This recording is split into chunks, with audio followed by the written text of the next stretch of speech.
Assalamualaikum teman-teman, selamat berjumpa lagi dengan saya Abdul Rahman dan masih tetap di channel Abdul Rahman ya. Dan masih tetap juga mengupas tentang seputaran asam lambung dan anxiety psikosomatis. Nah, di season kali ini saya akan mencoba menyampaikan tentang keraguan ya. Karena untuk orang-orang yang terkena gangguan asam lambung dan anxiety psikosomatis sangat dominan sekali, sangat besar sekali mempunyai perasaan ragu gitu teman-teman ya. Jadi untuk melakukan apapun penuh dengan keraguan. Jangankan untuk melakukan hal-hal yang sangat besar sekali, melakukan hal-hal kecil saja kayak macam jalan-jalan, kemudian mengkonsumsi makanan, itu ada perasaan ragu tersendiri gitu teman-teman ya. Nah jadi di season kali ini saya akan menyampaikan hal seperti itu. Makanya bagi teman-teman yang masih mengalami keraguan, tonton videonya sampai habis biar kalian mudah mengerti, mudah paham. Karena untuk seputaran gangguan asam lambung dan anxiety psikosomatis butuh pemahaman, butuh pengertian, bukan butuh obat dan bukan butuh herbal agar kalian itu bisa menanganinya dengan mudah. Karena untuk gangguan asam lambung dan anxiety psikosomatis ini sebetulnya gangguan rumahan yang merupakan bukan hal yang sangat besar sih sebetulnya gitu teman-teman ya, tetapi karena memang sekarang dirasakannya sangat tidak nyaman, akhirnya perasaan itu seperti besar. Karena apa? Karena dipicu dengan salahnya kita berpikir.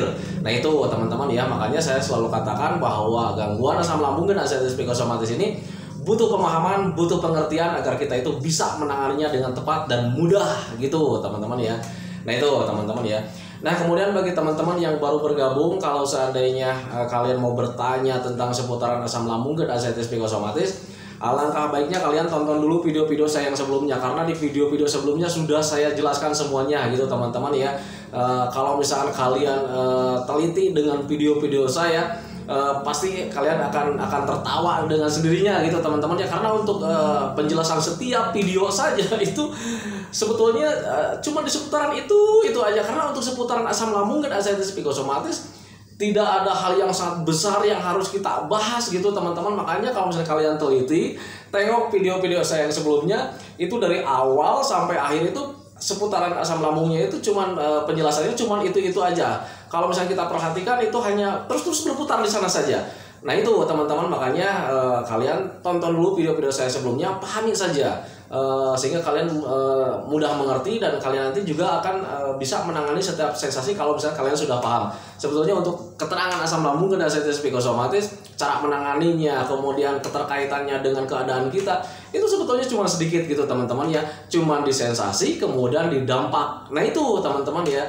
Nah jadi tonton dulu video-video saya yang sebelumnya biar kalian itu lebih paham, lebih jelas, ketimbang nanti kalian bertanya di kolom komentar kemudian saya menjawabnya agak lama ya, kalian akan lama mendapat jawabannya. Karena untuk menjawab pertanyaan dari teman-teman itu sangat banyak sekali ya teman-teman ya. Dari video saya yang dari awal sampai sekarang aja itu banyak sekali yang bertanya, makanya saya selalu bingung ya harus menjawab di bagian mana dulu. Nah itu teman-teman, makanya tonton dulu video-video saya yang sebelumnya. Dan kemudian bagi teman-teman yang baru bergabung, dimohon ya videonya itu di-subscribe dulu. Karena untuk subscribe itu tidak memerlukan pendaftaran, tidak memerlukan biaya. Jadi subscribe itu adalah hal yang sangat gratis sekali teman-teman ya. Jadi teman-teman itu cukup mudah melakukannya gitu teman-teman ya. Kalian itu cukup memijit saja tulisan yang warna merah, tulisan subscribe. Biar kenapa? Jujur ya, biar videonya itu cepat berkembang dengan baik. Dan kalau seandainya videonya itu berkembang dengan baik, sudah barang tentu itu akan menambah semangat tersendiri buat saya untuk terus nge-share tentang seputaran asam lambung dan anxiety psikosomatis ini terhadap kalian. Kemudian yang lebih penting lagi, tekan juga tombol lonceng sama tombol like-nya teman-teman ya, biar kalian itu dapat notifikasi atau pemberitahuan video saya yang terbaru.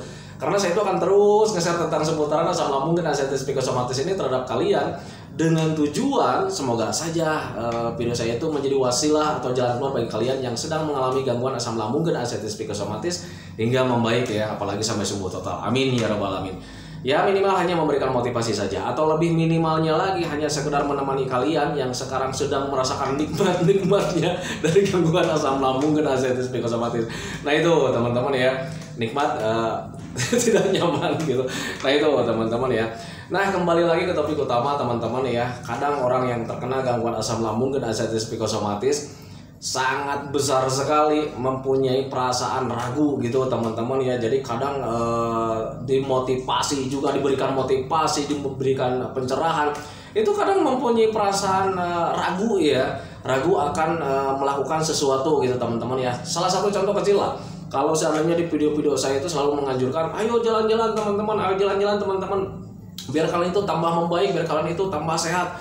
Tetapi ketika mau melakukan jalan-jalan, itu ada keraguan tersendiri teman-teman ya, ada keraguan tersendiri, ada rasa tidak percaya diri, ada ketakutan tersendiri gitu teman-teman ya. Kenapa bisa seperti itu? Karena kitanya itu terpicu dari trauma gitu ya.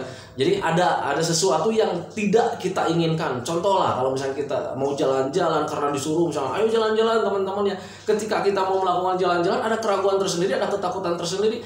Takutnya nanti ketika saya jalan-jalan, ketika kita jalan-jalan, ketika kita melakukan apapun gitu, nanti sensasinya datang lagi, kemudian ada ketakutan tersendiri yang tidak kita inginkan. Contoh lah, biasanya kalau misalnya orang-orang yang terkena gangguan asam lambung dan anestesi psikosomatis, biasanya paling dominan itu kalau mau melakukan jalan-jalan, misalkan contohnya ya, itu selalu mengalami ketakutan tentang takut nanti jangan-jangan nanti saya pingsan, ada sensasi jangan-jangan nanti ketika di sana kita mati, siapa yang menolongin, siapa yang mengetahui. Nah itu teman-teman ya.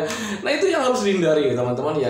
Justru ketika pikiran itu datang, timbul rasa ragu gitu teman-teman. Jadi ketika mau jalan-jalan karena berpikirnya ke sana, akhirnya nggak jalan-jalan lagi. Nah itu jadi kapan akan membaiknya kalau misalkan kita mempunyai pikiran seperti itu. Nah kemudian keraguan itu sangat banyak sekali ya, bukan di jalan-jalan saja ya.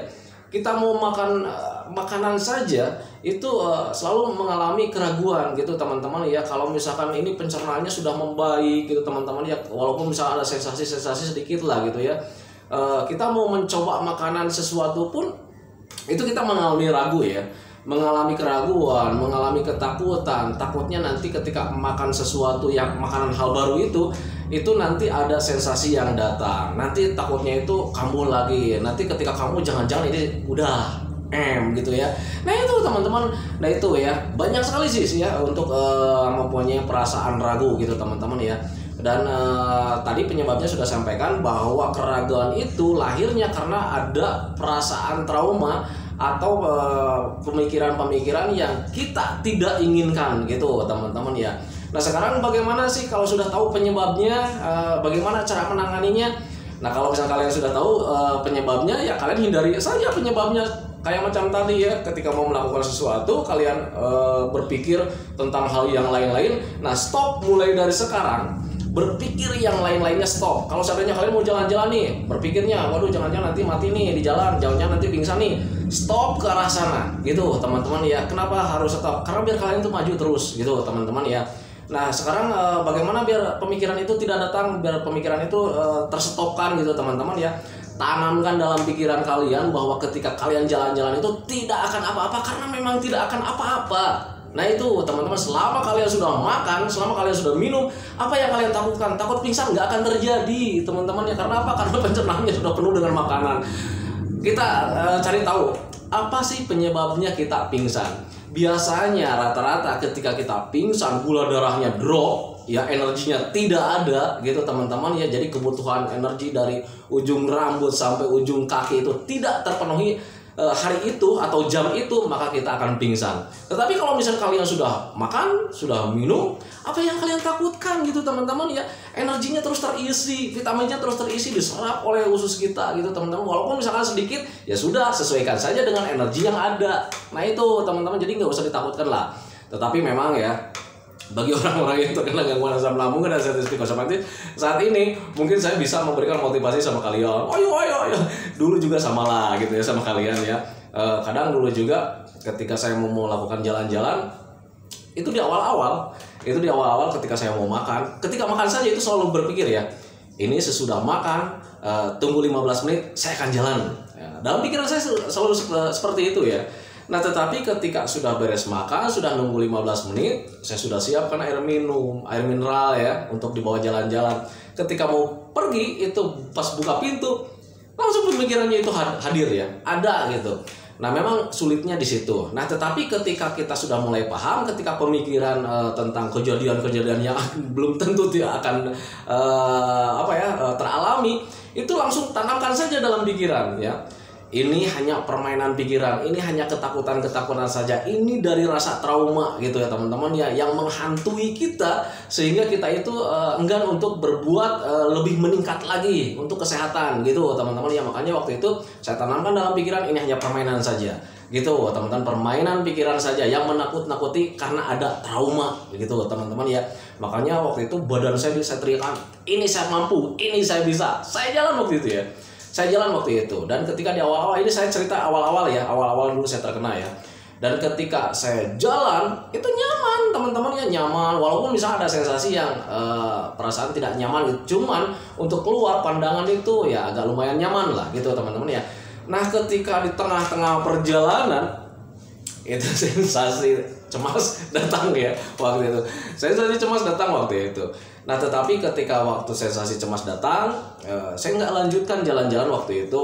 Jadi saya cuma duduk termenung ya, duduk di pinggir jalan waktu itu sambil nyender tiang listrik. Banyak orang lalu lalang bertanya, Pak kenapa? Pak kenapa?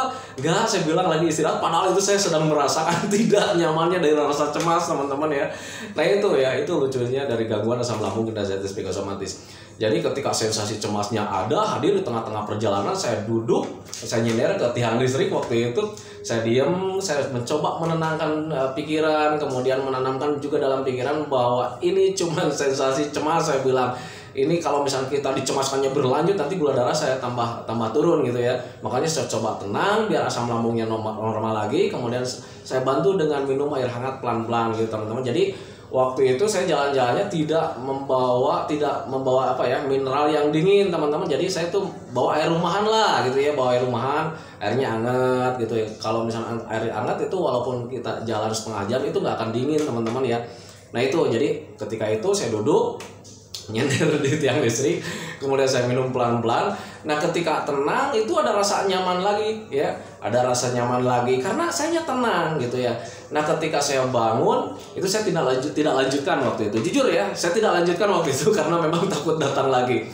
Nah besok harinya ketika pulang itu besoknya mulai saya berpikir lagi, ini kalau seandainya saya diamkan di rumah itu tidak akan ada kemajuan teman-teman ya. Kalau misalkan kemarin mungkin saya jadinya di tiang listrik, saya bilang gitu ya, kalau sekarang di mana nih saya jadinya. Jadi waktu itu saya lawan terus ya, rasa cemas saya itu lawan, karena saya tahu persis waktu itu sudah mulai menyadari bahwa rasa cemas itu memang dari trauma. Yang namanya trauma itu hubungannya dengan mental.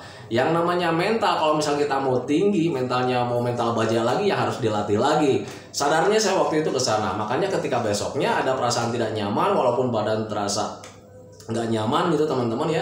Ketika sudah makan, sudah minum, saya paksakan jalan lagi gitu teman-teman. Dan kemudian ketika buka pintu seperti biasa ya, pemikiran tentang aduh nanti datang lagi nggak ya. Nah itu cepat-cepat saya alihkan dengan cara menanamkan lagi dalam pikiran saya bahwa ini cuman permainan pikiran, ini rasa trauma yang harus dilawan gitu teman-teman ya. Biar mental saya itu cepat tumbuh lagi gitu teman-teman. Jadi walaupun misalkan pas buka pintu ada pemikiran itu, tanamkan, jalan lagi teman-teman ya. Dan alhamdulillah mungkin ini pengalamannya berbeda dengan pengalaman yang lain, pengalaman teman-teman yang lain. Tetapi waktu itu di hari kedua pengalaman saya pribadi, itu sensasi nggak ada teman-teman ya. Sensasi nggak ada. Sampai dulu itu saya pernah ngobrol sama orang-orang itu di luar ya, di luar rumah. Kemudian, nah ketika ngobrol begini, wah kita asik ngobrol, tiba-tiba sensasi ada lagi ya. Jadi untuk sensasi cemas, untuk sensasi rasa tidak nyaman yang tinggi itu datangnya itu memang durasinya nggak sama gitu ya. Di kemarin mungkin durasinya ketika saya jalan baru setengah jam mungkin sensasinya datang. Nah di hari kedua itu sensasinya itu datangnya itu justru agak lama ya. Ketika saya itu mulai enak selama 4 jam 5 jam ngobrol sama teman-teman yang ada di luar rumah gitu. Nah baru itu ada rasa sensasi yang tidak nyaman datang lagi gitu teman-teman ya. Nah di situ baru saya sadar ya, oh tadi nyaman sekarang nggak lagi. Ini kenapa lagi? Saya bilang gitu ya. Saya mencoba duduk tenang, kemudian banyak teman-teman yang bertanya, kenapa lu? Katanya kenapa lu? Saya bilang enggak lah, gitu. Lagi malas aja ngobrol, saya bilang. Cuman ada salah satu teman yang sudah paham sifat saya, sakitnya saya itu, dia cuma tersenyum, dia menyarankan sama saya, udah deh katanya pulang aja, kayak gitu ya. Akhirnya saya pulang. Nah ketika di rumah itu justru nggak ada apa-apa teman-teman ya, rasa nyaman itu justru hadir. Nah di situ baru saya tersenyum tadi. Kalau seandainya saya lanjutkan, justru itu akan menambah mental saya tambah tinggi lagi, akan menambah pembiasaan lagi. Nah itu teman-teman. Nah ketika besoknya saya sudah mulai berpikir ke sana, akhirnya saya coba lagi teman-teman ya, hadir lagi, keluar lagi, jalan-jalan lagi. Jadi ketika saya sudah makan, sudah minum, apa yang saya takutkan untuk di jalan-jalan itu seperti mau pingsan atau takut itu saya paksakan jalan. Dan ketika saya ke sana itu nggak ada apa-apa ya, paling cuma sensasi saja gitu yang biasa-biasa saja. Nah itu, kemudian itu berlanjut itu. Jadi 1 minggu, 2 minggu, 3 minggu, dan ketika sudah lama-lama, akhirnya baru saya menyadari di situ teman-teman ya, tentang takut rasa M gitu teman-teman, seperti mau M gitu teman-teman ya. Dan apa yang saya takutkan sampai detik ini saya bilang itu tidak terjadi, berarti itu pure, itu hanya dari mental, itu pure hanya dari perasaan saja, dari rasa trauma, dari trauma kita yang dulu. Nah itu teman, jadi waktu itu pemikiran saya, tekad saya itu semakin bulat ya, semakin bulat untuk menumbuhkan semangat saya waktu itu. Akhirnya ketika saya lakukan saya terus jalan-jalan kemana, akhirnya alhamdulillah karena diimbangi dengan kegiatan-kegiatan yang menyenangkan, kemudian masih tetap menjaga makannya, akhirnya sehatnya itu atau sembuhnya itu dengan terlupakan teman-teman ya. Jadi kalau misalkan saya persisnya sembuhnya itu kapan, justru saya tidak tahu ya. Jujur saya tidak tahu ya, kapan saya mulai sembuh, saya tidak tahu. Karena apa? Karena untuk penyakit ini sepengalaman saya itu sembuhnya itu dengan terlupakan. Datangnya sehat, hilangnya sakit, hilangnya sensasi, itu teman-teman ya, itu semuanya itu terjadi karena terlupakan gitu teman-teman ya. Jadi tahu-taunya itu saya tuh sehat aja gitu. Bahkan dulu saya mengingat sakit itu karena diingatkan sama keluarga. Nah itu teman-teman, jadi ketika saya sering mondar-mandir, jalan-jalan kemana, main kesana sini ya, akhirnya ketika pulang ke rumah di suatu hari, istri bertanya sama keluarga juga, sekarang katanya sensasi udah nggak datang lagi katanya, sekarang sudah nyaman katanya. Di situ baru pemikiran saya teringat lagi tentang sakit. Oh iya ya, kenapa ya sekarang sensasi udah nggak datang lagi? Ini udah berapa lama saya nggak bisa bilang gitu ya. Nah di situ baru teringat saya sudah sembuh gitu teman-teman. Jadi kalau misalnya ditanya tepatnya kapan saya sembuh, saya juga nggak tahu gitu teman-teman ya, karena untuk seputaran asam lambung dan artritis psikosomatis, pengalaman saya sembuhnya itu memang dengan terlupakan, yaitu dengan cara tetap saja menjaga pola makannya, menjaga pola hidupnya, menjaga pola pikirnya, kemudian selalu melakukan hobi-hobi yang menyenangkan. Nah itu teman-teman, makanya kalau misal kalian tonton video saya yang dari awal sampai detik ini, penjelasan saya itu selalu berputar-putar ya. Karena untuk gangguan asam lambung dan artritis psikosomatis kayaknya pembahasannya cuma sedikit sih sebetulnya ya. Jadi kalian itu harus tetap menjaga pola makannya. Kalau yang lagi parah-parahnya, jaga juga jenis makanannya. Minumnya harus minimal 8 gelas dalam sehari. Itu hanya minimalnya saja ya. Kemudian menjaga pola hidupnya. Menjaga pola hidup itu istirahatnya kita harus cukup, olahraganya juga harus cukup. Nah itu teman-teman. Kemudian yang ketiga itu harus menjaga pola pikirnya. Menjaga pola pikir itu jangan kita itu berpikir yang aneh-aneh. Soalnya kalau pemikiran yang aneh-aneh itu menyebabkan ketakutan ya, menyebabkan ada ketakutan yang hadir gitu teman-teman. Kalau seandainya kita berpikir yang aneh-aneh, contohlah kalau misalkan ada sensasi yang datang, ini jangan-jangan nih, ini jangan-jangan. Nah itu justru pemikiran yang salah. Nanti pemikiran-pemikiran itu akan menimbulkan rasa takut gitu teman-teman ya. Makanya kalau misalkan untuk menjaga pemikirannya, kalian itu harus memahami gangguan asam lambung dan artritis psikosomatis itu seperti apa, biar kalian itu paham, biar kalian itu mengerti. Nanti pemikiran-pemikiran yang aneh-aneh itu tidak ada teman-teman ya. Jadi kalian itu akan berpikir wajar, berpikir secara logika, nanti kalian itu bisa menanganinya. Karena untuk gangguan asam lambung dan artritis psikosomatis, setiap dampaknya itu mudah teman-teman ya, dan bisa ditangani dengan wajar, dengan secara logika gitu ya, bukan sama obat, bukan sama herbal gitu teman-teman ya. Contoh lah, ini masalah kelayangan paling lama sekali ya untuk orang-orang yang terkena gangguan asam lambung dan artritis psikosomatis. Rasa kelayangan itu paling lama. Nah kalian harus ketahui penyebab kelayangan itu ada 2 teman-teman ya. Yang pertama kekurangan gizi. Nah kenapa bisa kekurangan gizi? Wajar, lambungnya sedang bermasalah gitu teman-teman ya. Jadi menyerap makanan itu tidak sempurna, menyerap energinya tidak sempurna. Kemudian kelainan juga itu bisa diakibatkan dari rasa stres ya, dari banyak pikiran, dari stres, nanti ada penegangan otot. Akhirnya kita tidak berpikir jernih, teman-teman. Ditambah lagi kitanya kurang gizi, otaknya kurang gizi. Ya sudah pasti keseimbangan tubuh pasti akan terganggu. Logikanya ke sana, berpikir logika ke sana. Dan wajarnya kalau misalkan kita kekurangan gizi, kemudian stres, itu pasti keseimbangan tubuh akan terganggu, wajarnya ke sana. Dan logikanya lagi, kalau misalnya kalian mau membaik, ya jaga stresnya, penuhi makanannya. Kesana saja, bukan aduh ini Pak, saya ini kelayangan, keseimbangan tubuh terganggu, obatnya apa? Enggak ada ya, obatnya makan, teman-teman ya, minum, obatnya cuma itu saja ya. Nah itu, kemudian ada lagi ya, kayak macam ini perut begah. Kadang orang-orang yang bertanya tentang rasa begah itu sangat banyak sekali juga gitu ya teman-teman ya. Pak, ini saya begahnya ini gimana nih cara menghilangkan begah? Kalian berpikir logika saja. Kenapa itu perutnya bisa begah, lambungnya bisa begah? Karena di dalam lambung itu ada gas. Kenapa di lambung itu banyak gasnya? Karena asam lambungnya tidak normal. Jadi mencernanya itu tidak normal sehingga makanan itu bisa bergas gitu. Dan akhirnya ada rasa kembung. Nah sekarang kalau misal kalian bertanya bagaimana cara menghilangkannya, bagaimana supaya ingin membaik? Ya kalau misal kalian ingin membaik ya hilangkan gasnya. Nah sekarang pertanyaan ganti, bagaimana cara menghilangkan gasnya? Coba ingat-ingat dulu kalau misalnya kalian kembung, menghilangkan gasnya seperti apa? Dengan cara sendawa, teman-teman ya. Kadang kalau misalkan dulu kalau ada kembung-kembung paling juga nyuruh teman, tolong dong krokin, katanya gitu ya. Nah itu jadi dikrokin, kalau dikrokin kalian sendawa, atau dipijit kalian sendawa agak enakan gitu.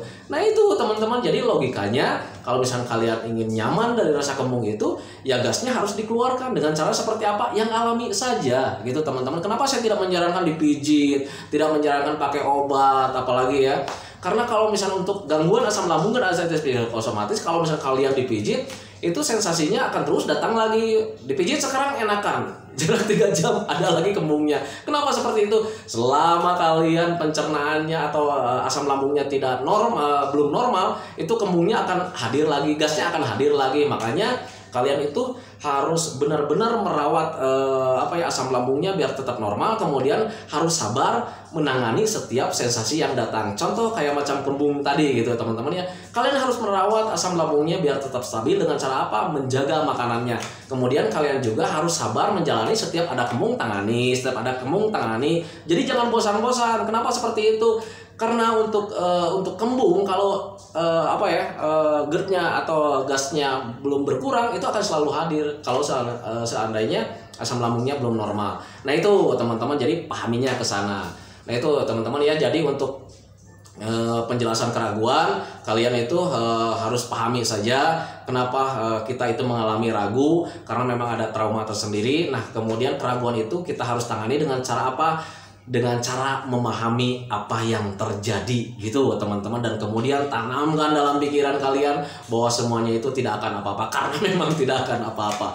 Nah itu teman-teman ya, makanya nanti bagi orang-orang yang ini sekarang nih udah banyak sekali yang sudah sembuh, orang-orang yang sudah sembuh sekarang itu udah jarang komen lagi ya. Ketika saya telepon, saya kontak, kenapa sekarang jarang komen? Saya bilang sibuk Pak, sekarang lagi kerja. Nah di situ saya nggak sedih ya, justru merasa bahagia. Channel saya sudah mulai ditinggalkan teman-teman ya, sudah mulai tidak ditonton lagi karena dia itu sudah mulai sibuk dengan pekerjaannya, sudah mulai sibuk dengan aktivitasnya. Alhamdulillah, berarti dia sudah sembuh, dia sudah mulai paham gitu teman-teman ya. Tetapi berbeda dengan sekarang itu banyak pendatang yang baru tentang seputaran asam lambung dan artritis psikosomatis yang masih bertanya, Pak ini kembungnya gimana nih, Pak ini sakit badannya gimana nih, padahal di video-video sebelumnya sudah saya jelaskan. Nah itu teman-teman, itu perbedaan orang yang sudah sembuh dengan perbedaan dengan orang-orang yang baru bergabung gitu teman-teman ya. Nah itu makanya bagi teman-teman yang baru bergabung, kalau seandainya mau bertanya tentang seputaran asam lambung dan artritis psikosomatis, alangkah baiknya tengok dulu video-video sebelumnya. Nah itu teman-teman ya, durasinya udah lama ini.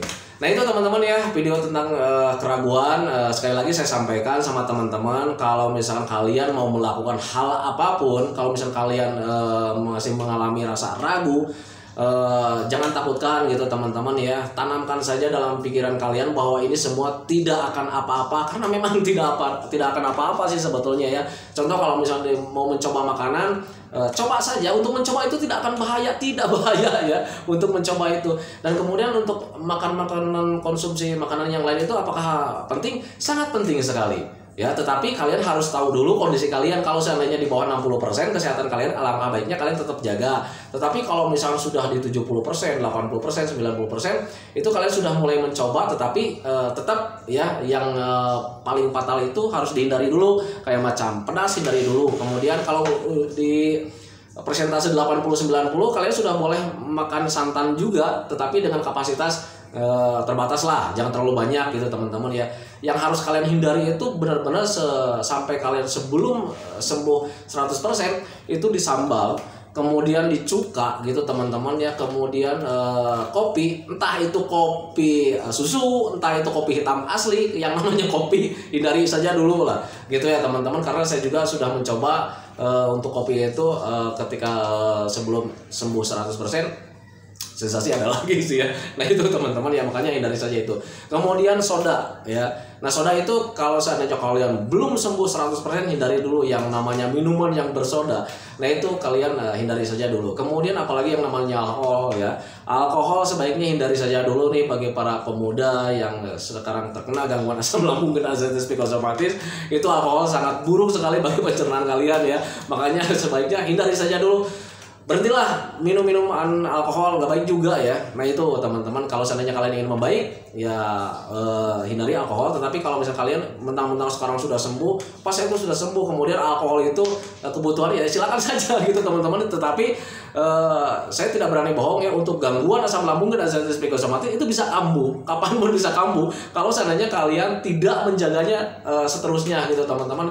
Jujur sampai saat ini, sampai detik ini, walaupun saya sekarang sudah sembuh total, walaupun sekarang sudah sehat lagi, bisa tertawa, itu masih tetap ya, masih tetap menjaga makan saya. Jadi apapun yang saya konsumsi, apapun yang masukkan ke lambung saya, itu saya jaga sampai detik ini teman-teman. Makanya sampai detik ini alhamdulillah saya masih diridhoi sama Allah. Jadi sensasinya nggak datang-datang gitu teman-teman. Paling sensasi yang wajar-wajar saja, kayak macam sakit biasa, kayak macam sakit gigi, karena sekarang banyak yang keropos karena akibat dari gangguan asam lambung dulu yang sering naik, akhirnya gigi mulai rontok lah. Bukan rontok ya, banyak yang berlubang-lubang. Jadi sekarang itu mengkonsumsi makanan-makanan yang agak keras itu agak sulit juga gitu teman-teman ya. Berbeda ketika dulu sebelum terkena gangguan asam lambung dan anxiety psikosomatis, gigi saya masih utuh, masih kuat. Jangankan untuk gigit-gigit nasi ya. Itu gigit-gigit jengkol dulu yang keras, yang mentah, itu saya kuat waktu itu. Nah sekarang kesukaan saya mulai agak hilang satu kayak macam jengkol itu sudah mulai tidak bisa saya makan karena ya giginya sudah mulai nggak kuat lah, karena akibat dari gangguan asam lambung dulu gitu teman-teman ya. Nah itu teman-teman, video dari saya hanya bisa menanamkan dalam pikiran kalian, apa yang kalian takutkan itu tidak akan terjadi apa-apa, karena memang itu tidak akan terjadi ya teman-teman. Itu hanya permainan pikiran saja dari rasa trauma. Lawan saja, biasakan saja. Selama kalian sudah makan, sudah minum, itu mental kalian harus ditumbuhkan lagi dengan cara seperti apa? Biasakan saja. Apa yang kalian takutkan, biasakan. Biar kalian itu nanti bisa karena terbiasa. Nah itu teman-teman. Itu video dari saya. Semoga saja video itu menjadi wasilah buat kalian, dan kemudian saya doakan sama teman-teman itu, semoga saja teman-teman itu cepat membaik, semoga saja teman-teman itu cepat kembali lagi emosinya, keinginannya, rasa moodnya, semangatnya, tekadnya, rencana-rencana yang dulu gitu sebelum terkena gangguan asam lambung dan anxiety psikosomatis, semoga kembali lagi. Yang penting keadaan kalian itu yang dulu cepat kembali lagi, karena keadaan yang dulu itu sangat dirindukan sekali. Saya tahu persis karena dulu juga saya mengalami rindu dengan keadaan yang dulu. Nah itu teman-teman ya. Kemudian doakan saya juga agar saya itu tetap sehat, tetap kuat, tetap ceria, agar masih tetap bisa menemani kalian. Amin ya rabbal alamin. Assalamualaikum warahmatullahi wabarakatuh.